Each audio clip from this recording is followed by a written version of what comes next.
Hello, quilt artisans. My name is Shonda and welcome to my channel Under the Needle. So today I am putting together the the see-through project pouch that we got in our Open Gate quilt subscription box. Now, I was pretty excited about this project. I was excited about both projects because they're really quick sews, and I need that right now. A lot of times I am piecing already. So a lot of times when these projects come in the mail, I might like the project, but I'm already piecing something and I can't fit it in. So at this point, I'm not piecing anything at the moment. I am doing some free motion quilting and I kind of would like a break. And this project is a great break from the free motion quilting that I'm doing right now. So I'm going to go ahead and get started. I'm going to bring up my other camera so you guys can see what I'm doing. Let's see. Okay, so I've prepped my pieces as best that I can. Okay, so there were some cutting instructions, and so I've cut some rectangles and then prepared them according to how they had to be prepared for the pattern.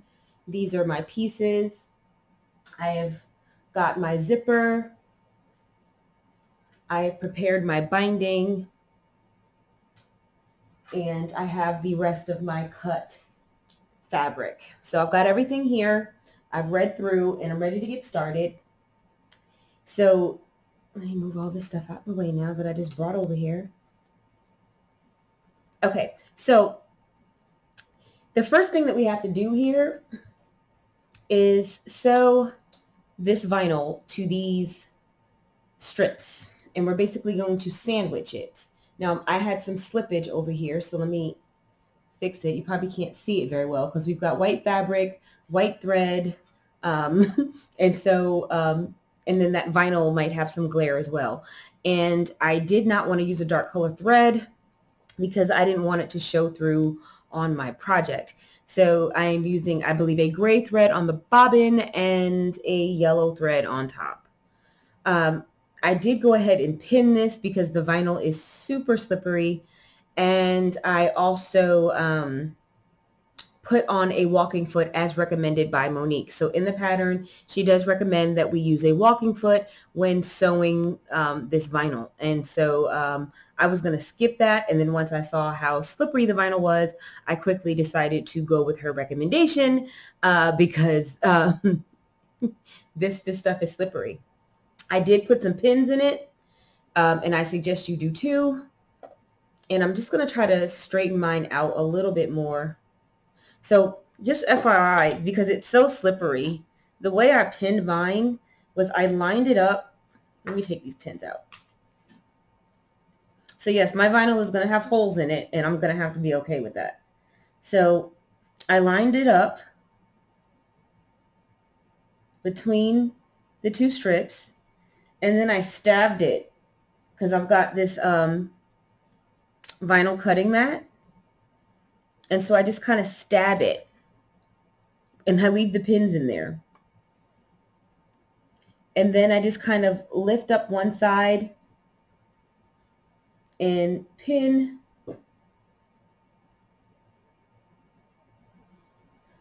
And then lift up the other side and pin. I'm going to try to pin inside the 1/4 inch this time so that I don't have big holes in my project. I didn't think about that before. I've never worked with vinyl before. So we're just going to go ahead and stitch a 1/4 inch. I am using a different machine that I would normally use because my big machine is set up for free motion quilting. And once I set that machine up for free motion, I don't like to take it down until I'm done free motioning the project because I have a tendency to not go back to the free motion, and then things don't get completed.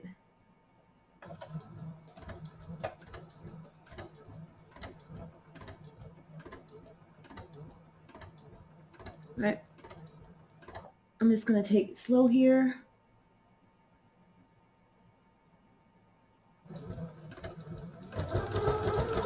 And not that slow.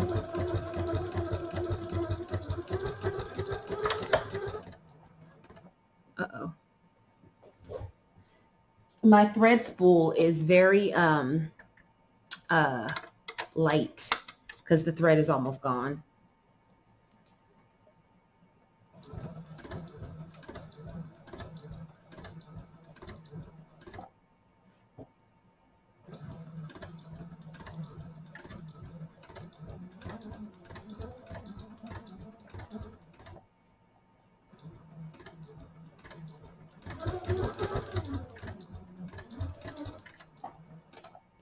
Now this machine does not have an automatic thread cutter. Okay.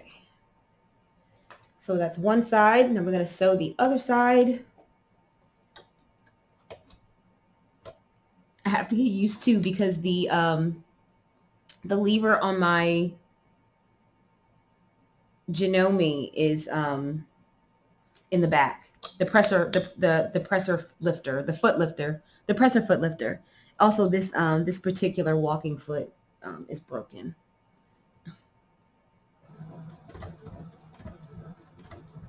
Uh-oh. Sorry. See, make mistakes all the time. I'm going to have to pick stitches out of vinyl. That's going to be fun. But I did not line my seam up properly. So for me, a 1/4 inch, you're never going to be able to see this, but there are these little bars on my walking foot. And if I line up the edge of my fabric with the outer edge of that walking foot, that's my 1/4 inch. And I did not do that. So I am going to needle up. And I'm just going to start over. I'm going to pick out those stitches later.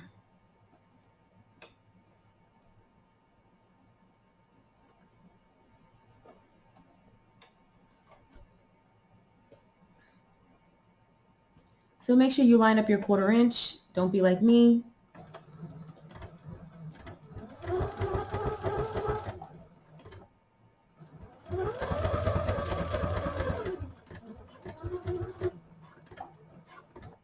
I'm sure my back is going to hurt from leaning over like this. I'm going to have to find some way to secure my thread here. It's going to drive me crazy. It's going to drive me crazy.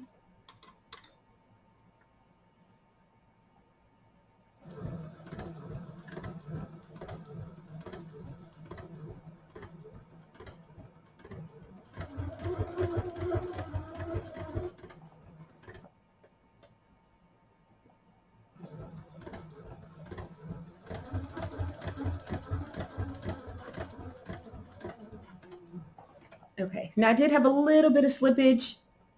You probably can't see it, but I did have a little bit of slippage of the vinyl, but not much.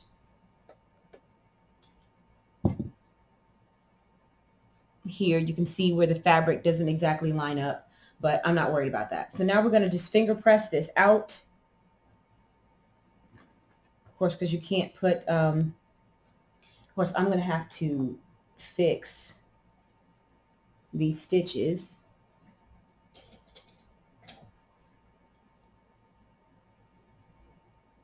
And pull them out.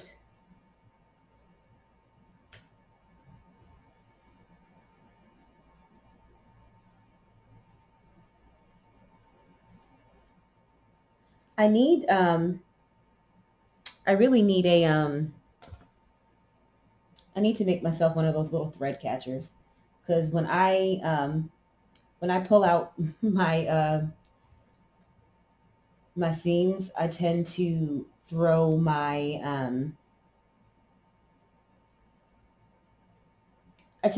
threads on the floor. I just need to get this last one out. It doesn't want to pull out.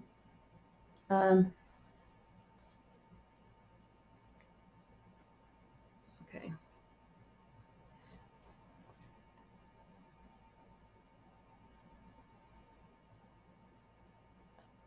Okay. All right, so now I can finger press.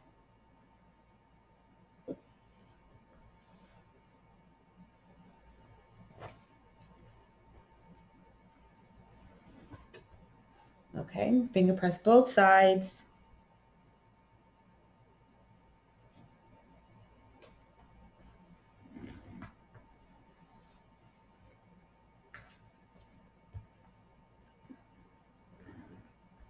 Okay, so once we finger press, now we have the top stitch 1/8 inch from here. So let's do that. I'm probably going to need to move my needle over.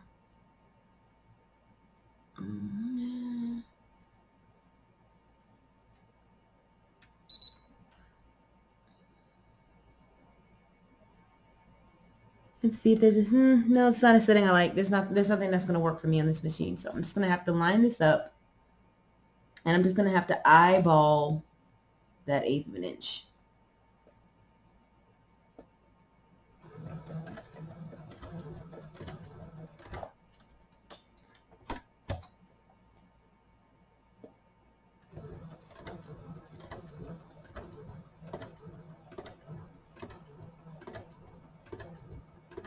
Okay, so it turns out for me that eighth of an inch is the interior portion of my foot. Of course, you guys can't see that. Let's see if I can get this better angle here.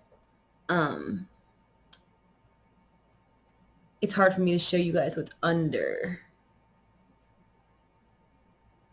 Here we go. So this presser bar right here, I'm just kind of running my fabric along there, and that's my 1/8 of an inch.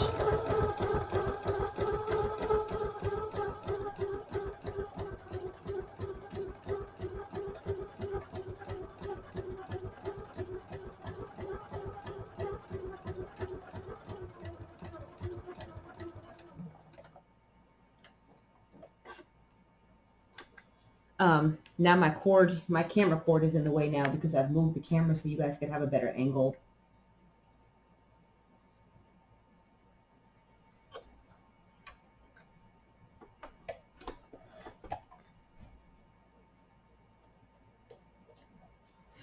All right, so now I'm going to top stitch down this side.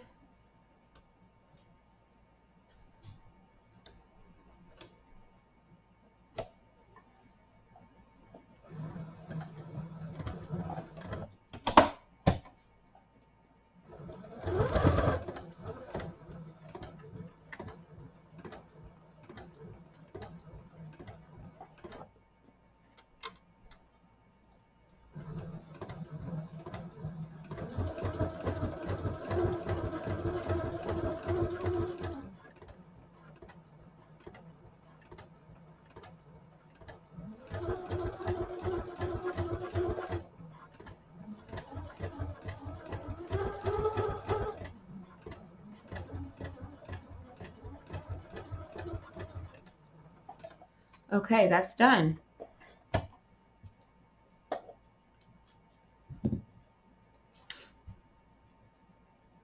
Now, just to say, I have never made anything other than a quilt.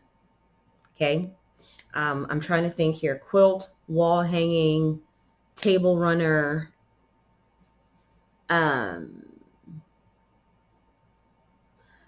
I don't think I've ever made a placemat. I don't think I've ever made a coaster. I've never made a pillow.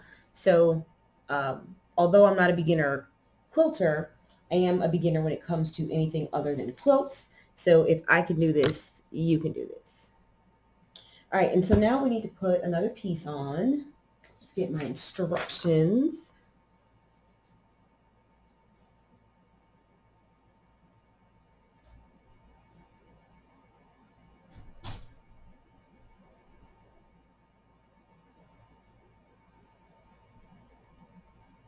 Okay,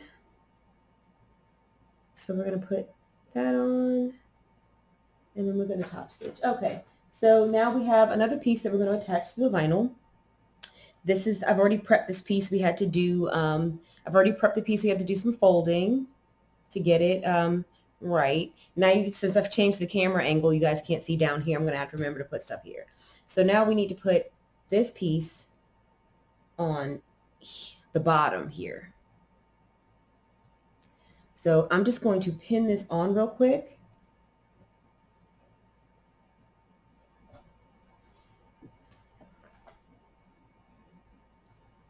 And I'm just going to use the same method of stabbing into my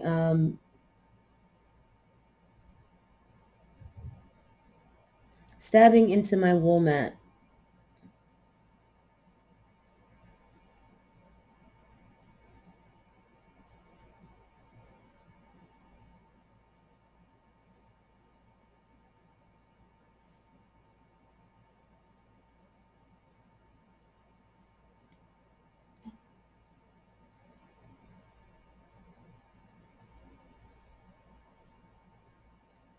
Okay. I think I've got it lined up good now.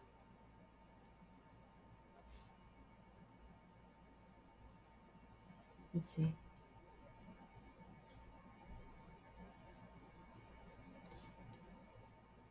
So I've got it stabbed and lined up. And so now I'm just going to put a couple pins in it.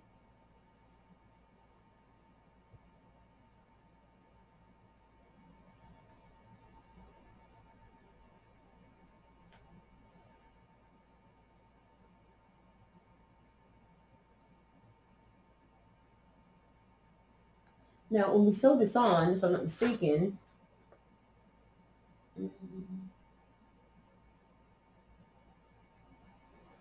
yeah, when we sew this piece on, we're going to sew it at 1/8 of an inch. So I want to make sure that I put my pins inside of that 8th inch mark. And I want to make sure that my pins are capturing the vinyl, because I don't want the vinyl to slip. Okay, that's going to have to do. I'm going to sew it this way.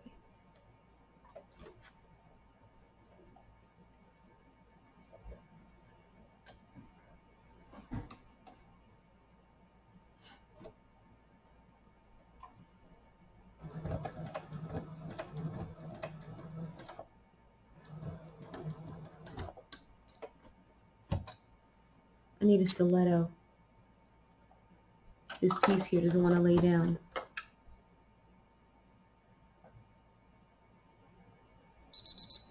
Oh, shoot.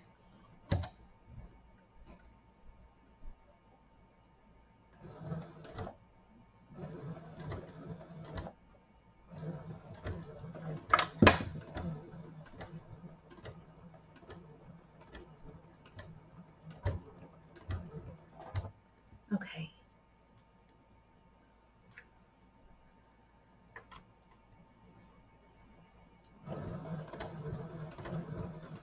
All right, and so by sewing this 1/8 of an inch, we are capturing the front and back of this piece and the vinyl all together.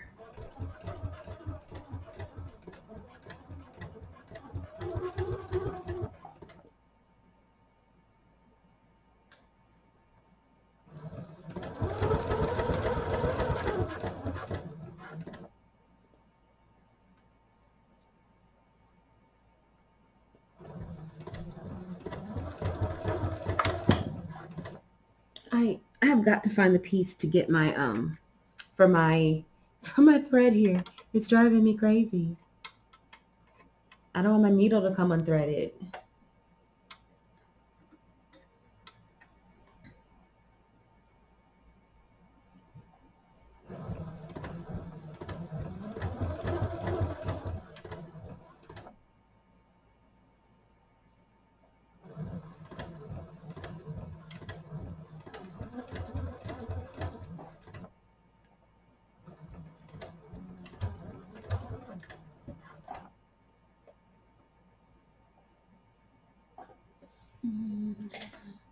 Oh, I forgot to move the camera. You guys can't see a thing I'm doing.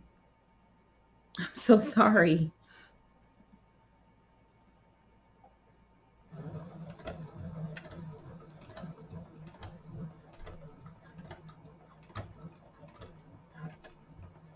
Okay.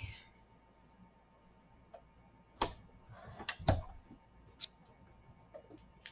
right, so that's on. And it is mostly straight.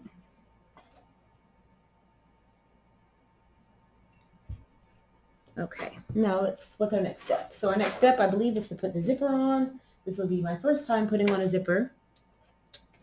Okay, so what we're gonna do,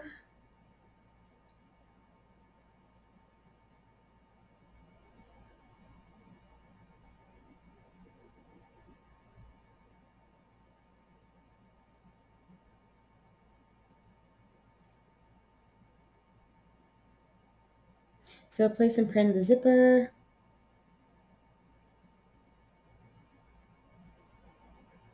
Uh-oh, wait a minute.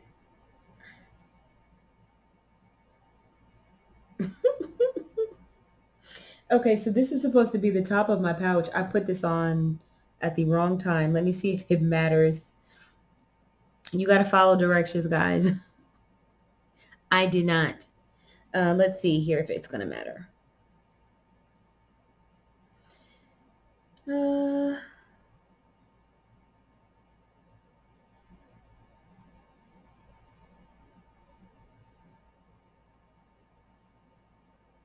uh,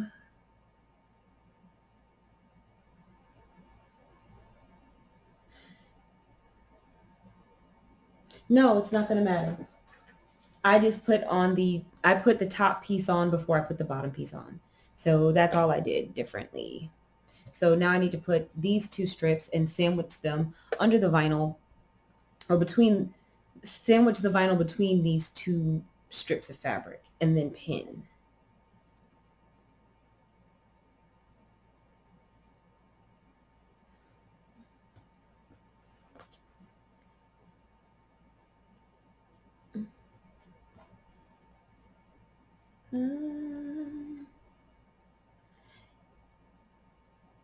Now, I'm trying not to be like extra chatty, but maybe I should be chatty. Maybe it'll help for me to be chatty. Um, so today was Mother's Day. Happy Mother's Day, everyone. My family was going to get together and have like kind of like a group celebration, maybe 20 people or so. But then at the last minute, they changed their mind. And so my mom decided she was going to take her mom, my grandmother, out to dinner. And I was like, well, since y'all canceled, what we were supposed to do because we were supposed to get together on Saturday and do this. And I was like, well, since y'all canceled Saturday, and I can't do next Saturday because they were like, well, we canceled Saturday because we're going to do next Saturday instead. And I was like, well, I've already made plans for that Saturday. That's not going to work for me. So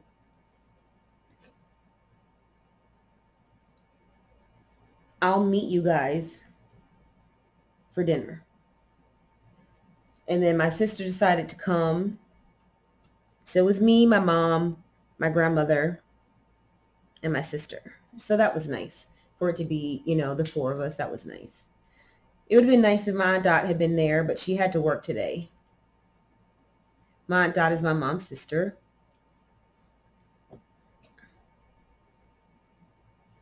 I'm being too fiddly here. I don't think I need to be this fiddly.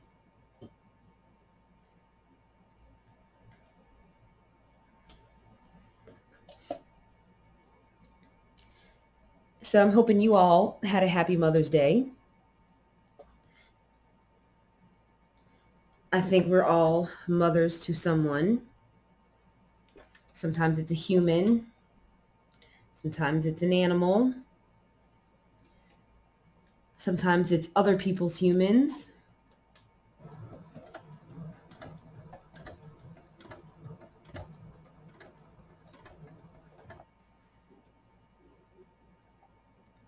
I know my mom,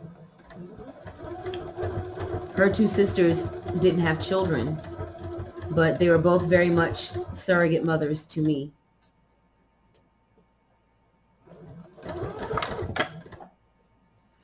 This is going to drive me crazy. I'm probably going to have to change the thread.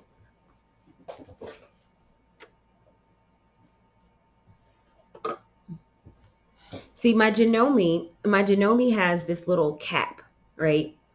And I put the little cap on and it makes sure that my thread is still. This wants to bounce around. Now, I know that there's a way around it, but I haven't sewn with this machine in a very long time. like a couple of decades, maybe. This is actually my very first machine. This is a Brother CS6000i. It is a fantastic little starter machine.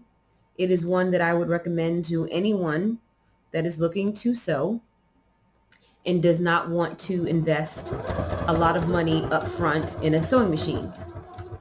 That wants something that's good, that's powerful, that's going to work, but then also is something that they can continue to keep. Because what this little machine is great for is retreats and classes. It is super lightweight. You can lift it with 2 fingers, but it will work. It will sew. It will sew through anything.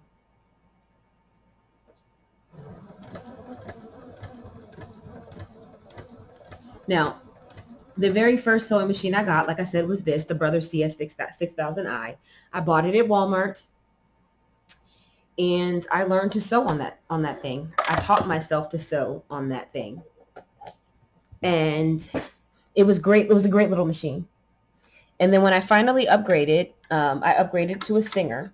And funny thing is, at the time when I upgraded, I wasn't even sewing yet, right? It was going to be like another 5 years probably before I got back into sewing seriously. But I had a little bit more money, and I saw this deal on this Singer, and I was like, okay, I'm going to try this. I'd like an upgrade. I'd like a better machine. So when I do get back into it, I have something, a little bit more advanced. So when I started back to sewing in 2018, I had already sold the Brother. So when I got the Singer, I sold the Brother. I'm just finger pressing what I just sewed. So that's what it looks like on. So when I got the Brother, when I got the Singer, when I started back to sewing in 2018, I was sewing on the Singer, and it was like literally problem after problem after problem after problem after problem. Like every time I sat down to sew, I got frustrated and angry and all of that because the machine was just such a problem. It was such a problem. And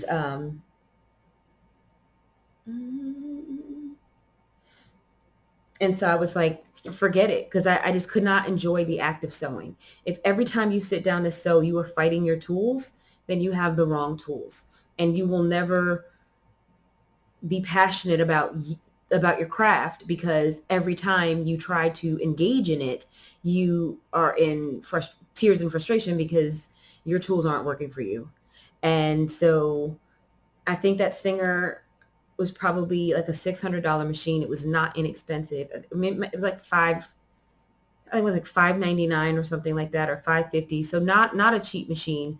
And I was so heartbroken because I really wished at that point that I had kept the Brother, because then I just would have kept sewing on that. But in the end, I don't regret it because I ended up with my Janome, and I do love that machine. But it is heavy and it is expensive. It is not something that you want to take out of your home. And I have done it for classes. I've taken it for classes because I didn't have a choice, and it is heavy, and you want to baby it, and you're worried about it in your car and moving around and having to lay it on its side. Like, it's just, I was terrified having to bring it out the house. And so when I had a Juki, but that's heavy too. I have a little Bernina, but that's heavy too. And so when we did our International Stitch Marathon, one of the ladies was looking for, she was talking about going to a retreat over at Missouri Star. No, it wasn't Missouri Star. I believe it was the Stephanie Stitches and Sobeka retreat. And she was going to that, and she was like, I'm scared to take my machine. And they were like, well, you could get a small one. And she's like, well, I don't want to spend a lot of money. Well, it turns out that at that time, I think it was Office Depot had this coupon on their website. And if you were not a subscriber to their website, right, you could sign up for their newsletter and you got a coupon. And that coupon brought the cost of this machine down to $150. So I snatched it up. I forgot to feature it in my haul video. So that would have been back in March. I didn't even think of it. But yeah, in March, I got a new sewing machine. All right, so what's next?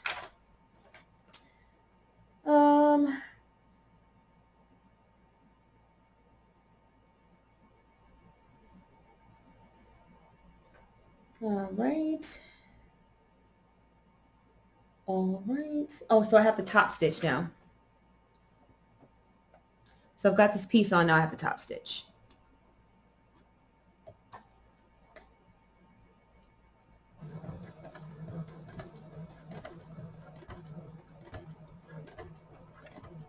But all that to say, I don't remember having all of these issues with my thread popping off at the time.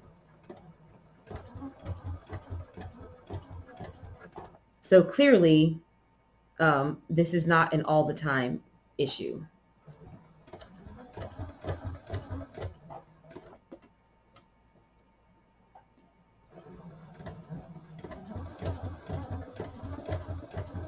Now the vinyl is very sticky. I'm noticing that it is sticky. It is there's some drag on the bed of my sewing machine. So if you've got a Supreme slider, this might be a good time to use it. For those of you who don't know what a Supreme slider is, it is this slick, it's this large piece of some type of vinyl, and the bottom of it is sticky so that it sticks to the surface of your sewing machine bed, but the top of it is slick so that when you are free motion quilting, it will help your quilt to glide. All right, so we got our top stitching done, and I believe our zipper is next.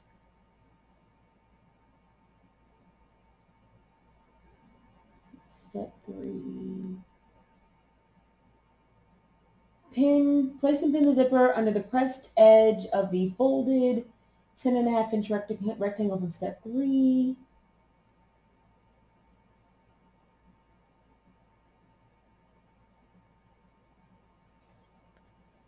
Okay. So we want to put our zipper. I dropped my pattern. All right, so we want to put our zipper up here.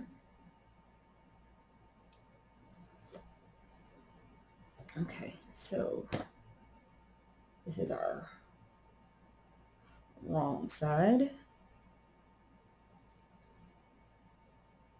All right, so how are we doing this? All right, so let me read.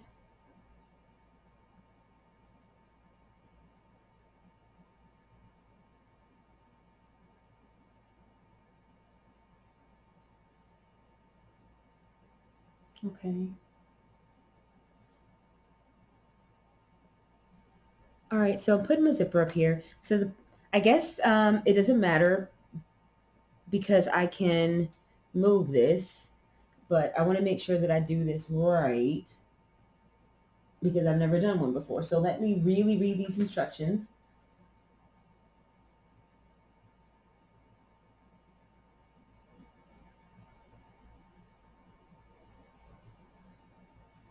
So I want to make sure that I put the zipper on the right way. I've never done one before. I'm thinking it has to be like this.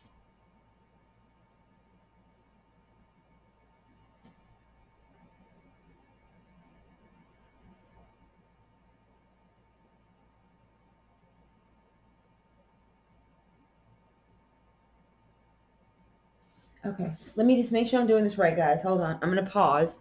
No need for you guys to sit and watch me read. All right, I got it. All right, so it definitely needs to go this way. So, because, I mean, logically, right? We're facing up, and this is going to be our pouch.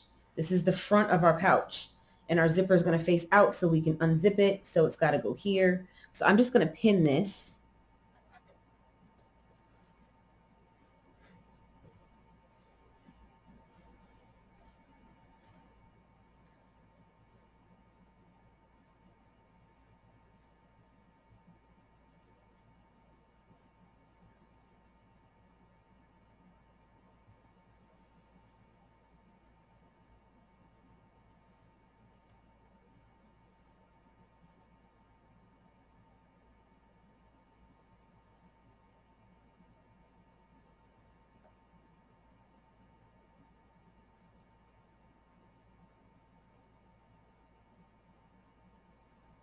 All right, I'm just putting in 3 pins.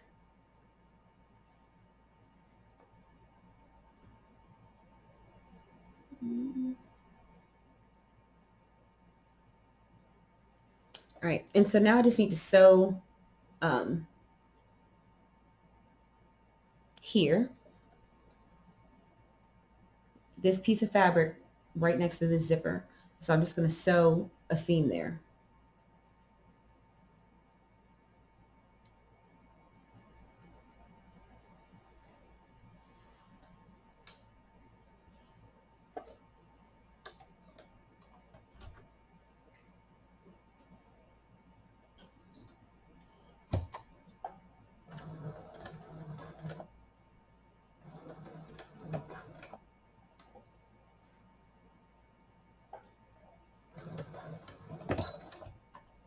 I'm just getting my stuff lined up here.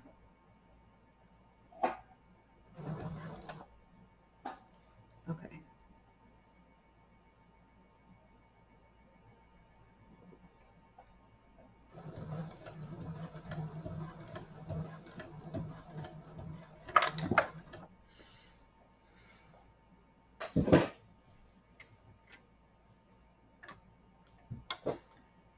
If this thread wasn't visible, I would change it.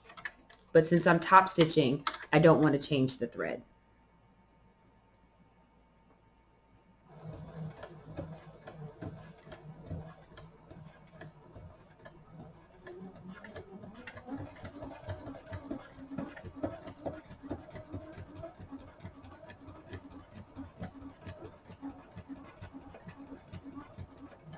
Okay.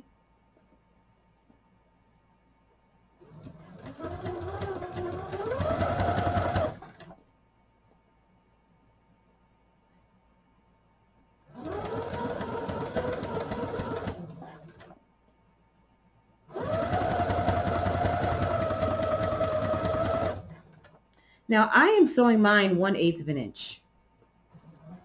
That's what I'm doing. I am basically top stitching 1/8 of an inch from where the fabric is folded, and I have the fold of the fabric right where the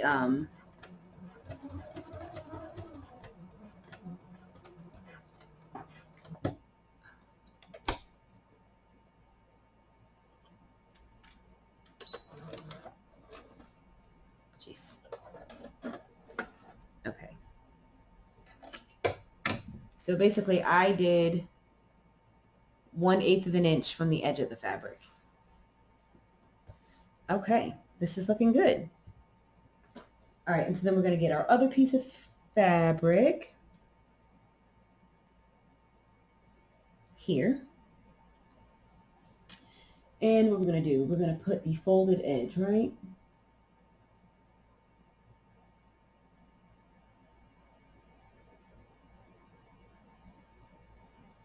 Okay.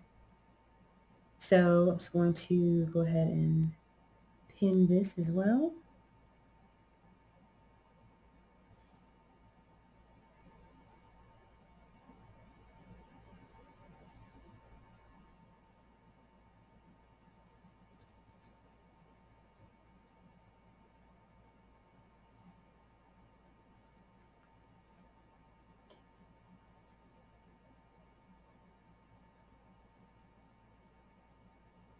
Oops. Just a few pins.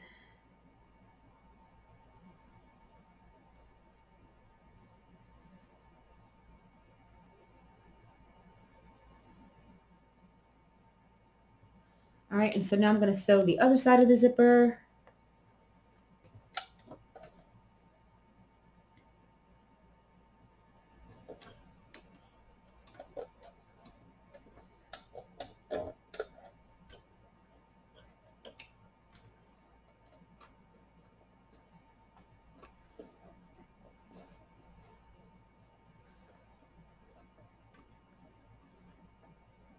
Okay.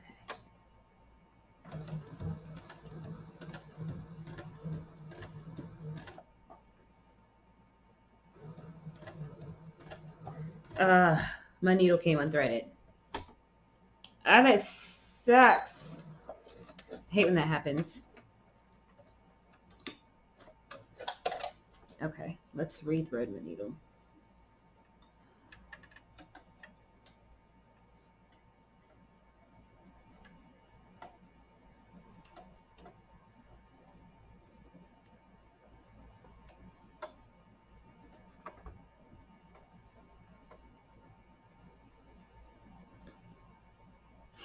So little.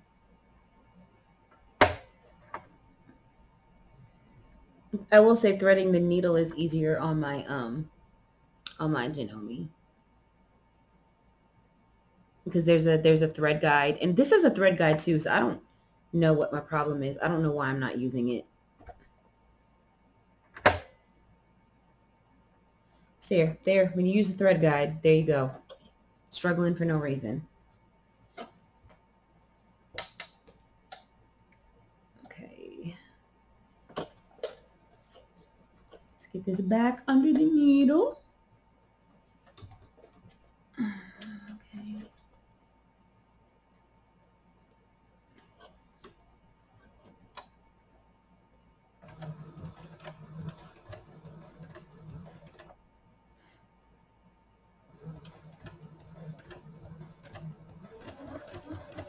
And even though I'm struggling with this thread popping off all the time, it's still infinitely better than anything I dealt with that stinger.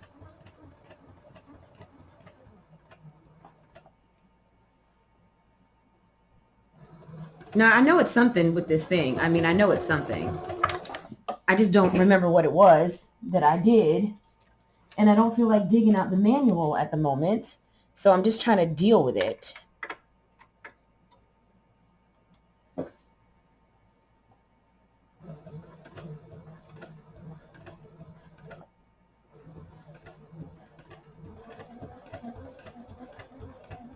Uh-oh. I went off on my 1/8 of an inch there, but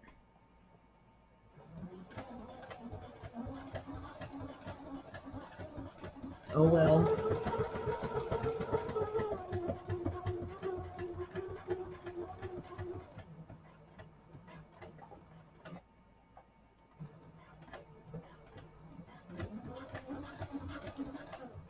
Okay.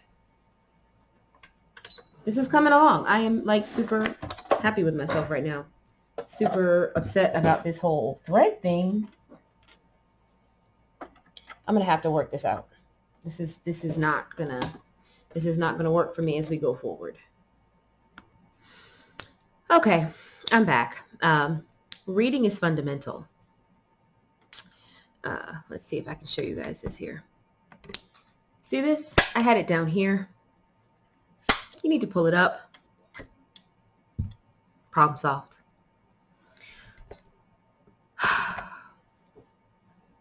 All right. So we turn my iron on because I know that step is coming up. All right. So here we have this. So this piece here is all sewn to our vinyl. I've got my zipper sewn in. I'm really happy. It's my first zipper ever. And so the next step is to move the zipper so that it's between the edges of the thing here. So my zipper was down here. So I'm just going to move it to where it's in here. It's within the parameters of our project. Okay. And then it says to use a scant 1/4 inch seam so the ends of the zipper to secure. Okay. So here,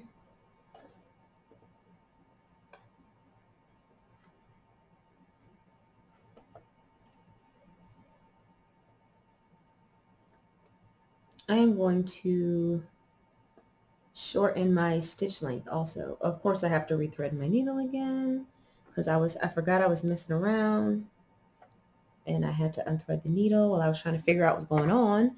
And the whole time, the only thing that was going on was that I didn't know what I was doing.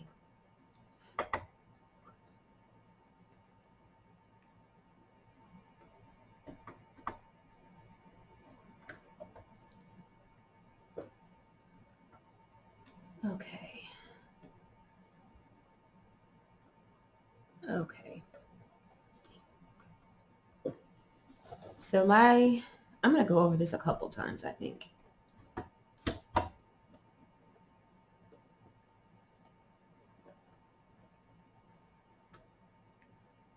Okay, middle down.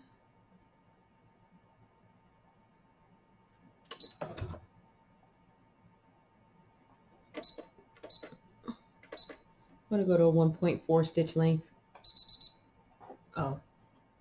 Help if I put my presser foot down.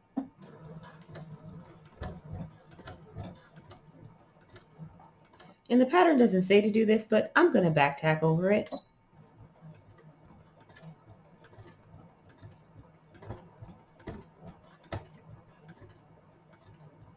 And then I'm going to go over it one more time.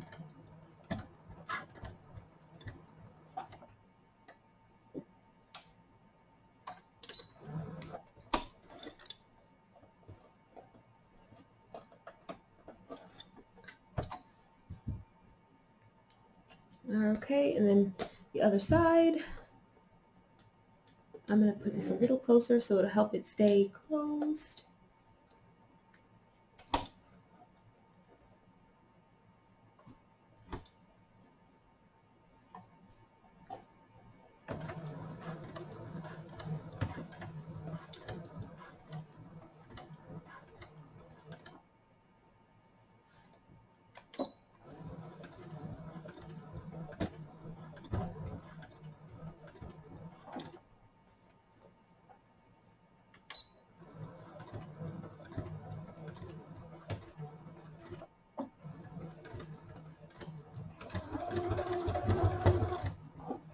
Okay. Needle up. Okay.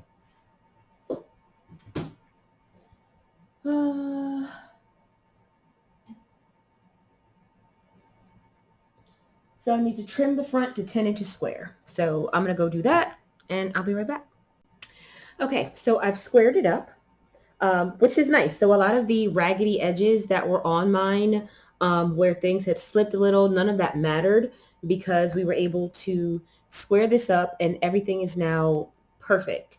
Now, thing is, one tip that I'll give you, keep that square up in mind when you are sewing the ends of your zipper, right? So you have to sew the ends of the zipper. Now I ended up having to re-sew mine because when I went back to square it up, I ended up cutting off where I had sewn because the directions indicate that you want to do a scant quarter inch, but you want to make sure that you're doing a scant quarter inch from that 10-inch square line, not from the raw edges. So just keep in mind where you're going to square it up. Now I centered mine so that I have equal amount of space on both sides and on both of the short sides and an equal amount of fabric here. That's just what I chose to do. That is not what you have to do. And I went ahead and I layered my backing fabric or my solid square that I cut. And I went ahead and fused the 10-inch square or 10 and a half inch square that were given in the kit in the fusible fleece. I've already fused that and layered them together. So now all we do is layer this on top of here. And we can see our dots through, so that's nice. And then I'm just going to pin in a few places. And I'm actually going to hold this while I pin because I don't want the fabric, the layers to shift.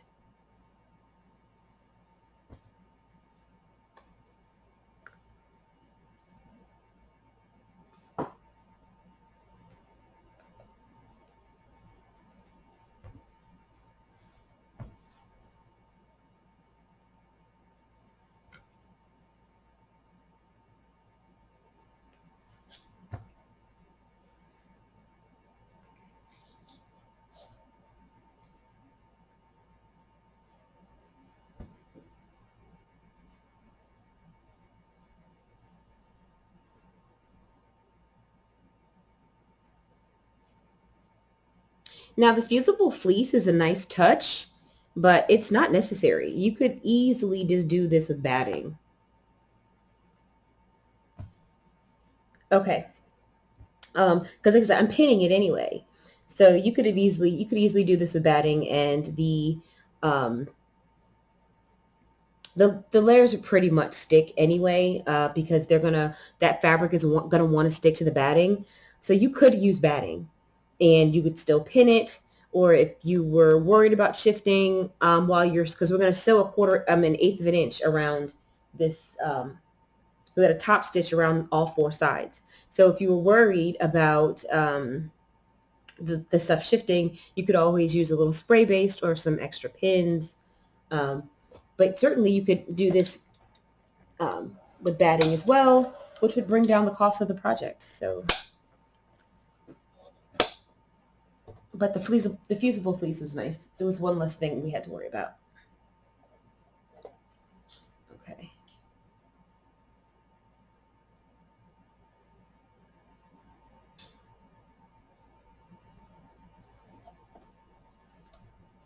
Okay, so I'm just going to top stitch around this edge, eighth of an inch.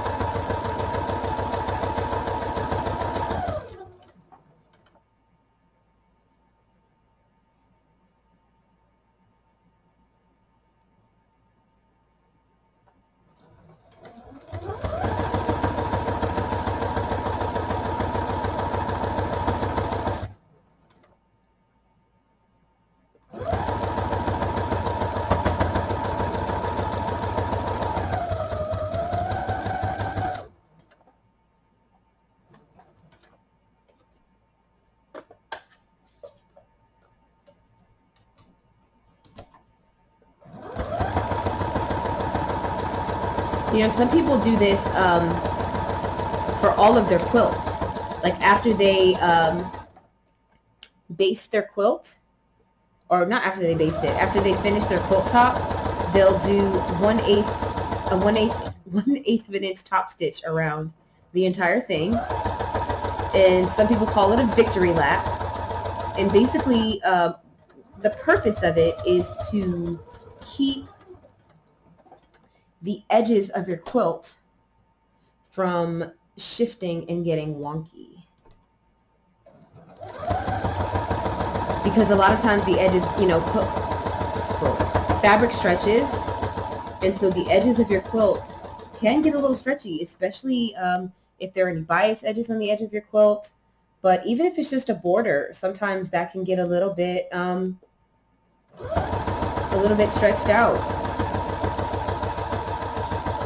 Now, if you do a border, it's less likely. I would never do a victory lap if I had a border.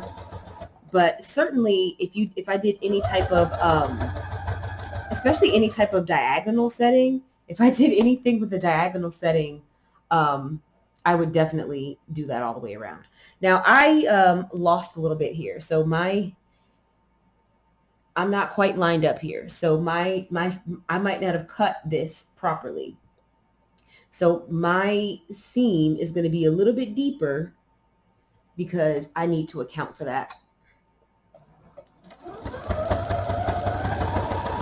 Now, I don't know if I just didn't put enough pins in it or if I just didn't cut it right. I will say that, the cutting was a little bit difficult because, you've got that bulky zipper. So trying to get everything flat to get it cut was a challenge. But it's okay. I'm just going to take a little bit deeper of a seam and I'm going to trim it off.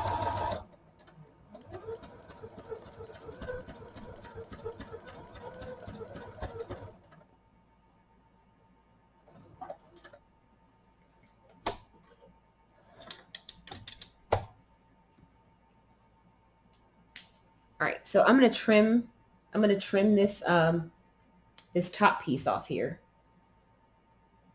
so that it'll be where it needs to be. It's just going to be a little sliver, and then we just add the binding.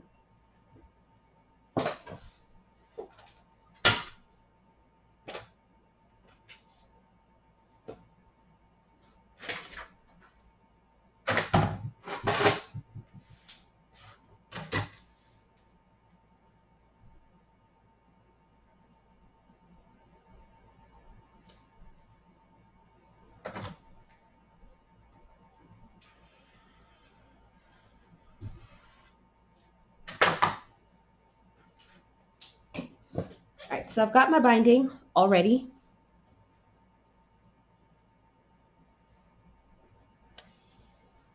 And I'm just going to start. I'm going to line this up here. I'm not even going to pin this.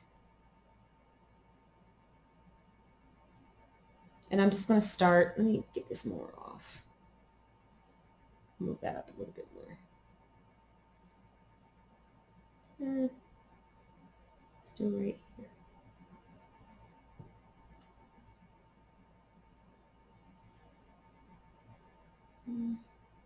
Trying to figure out where I want to line, because I have a little piece of selvage up here. So I'm just trying to make sure that that is going to be off my project. All right, so I'm just going to stitch 1/4 inch.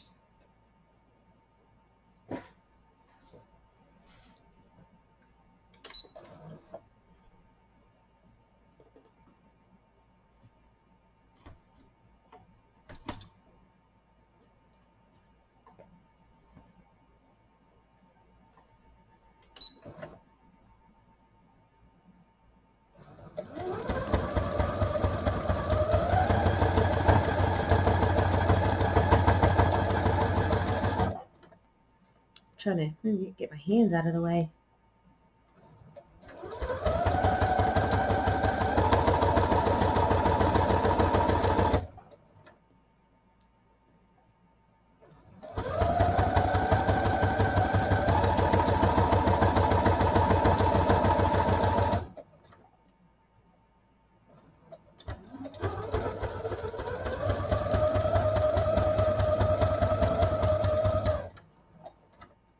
All right, so we're just going to stitch 1/4 inch to the end. I think that's about where we are. And then I'm going to pivot this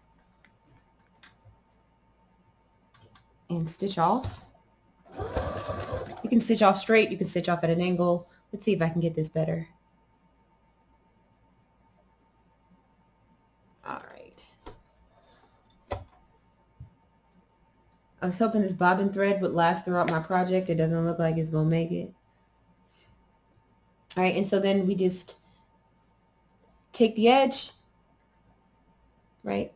Take this edge, fold it back 90 degrees. This is not really a binding lesson, just showing you guys what I do. Fold it down. This goes back underneath the presser foot.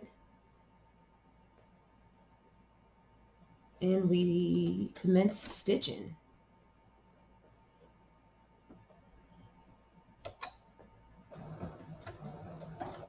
Or no, we don't, because I'm not lined up right. This is not my normal machine, so my eyes don't go to where they're supposed to go. My eyes are going to where I'm used to them going on my Janome.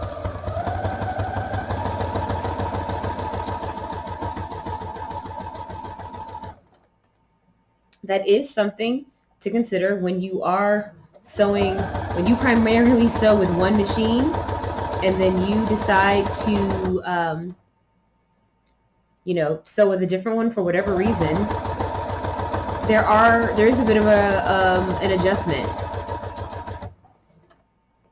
Like I said, my Janome, the presser foot lifter is in the back of the machine. This brother, it's on the side. That's different. So that's something I have to get, adjust to.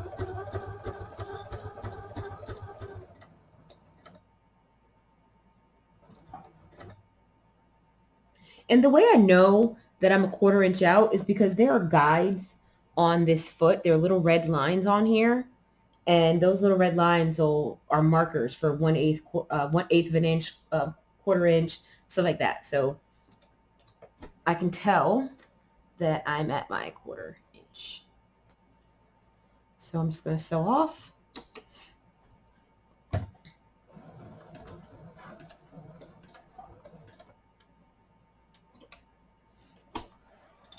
Okay.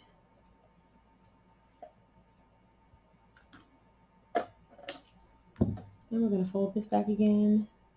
That was a little more than a 1/4 inch maybe.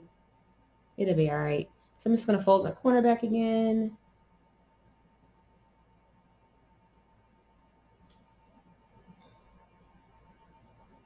Another thing I like about this machine, it does have a top drop-in bobbin, so you can see the Singer that I had was not like that. It had the front bobbin, so you had to keep opening the bobbin compartment to see where your how much thread you've got left. That was all like super annoying.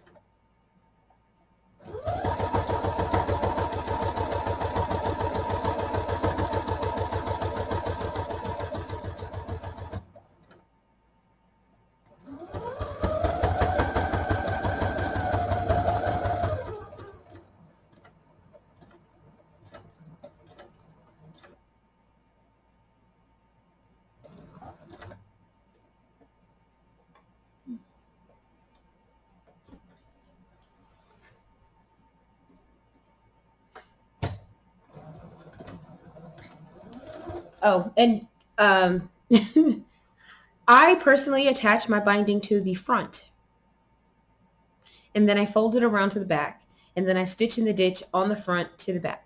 That is how I do mine. So if you're wondering why I uh, sewed my binding onto the front, that's just my preferred method.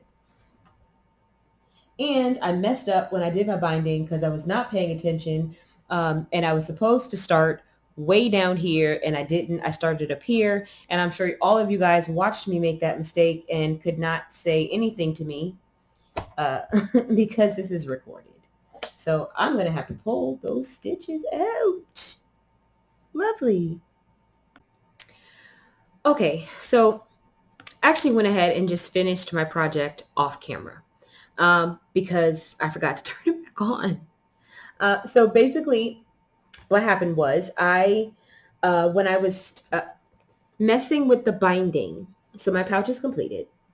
So when I was messing with the binding, I forgot to consider that I didn't have a lot of extra binding, right? So we have one binding strip that's with the fabric.